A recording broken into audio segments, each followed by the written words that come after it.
Naglalagay ng kolorete sa aking mukha para di nila malaman ang tunay na naganap, na ikaw at ako ay hindi na.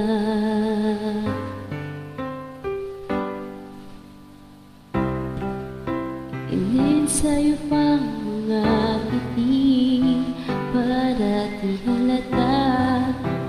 Damdamin ko'y pinipigil sa umiiyak dahil ikaw at ako ay hindi na.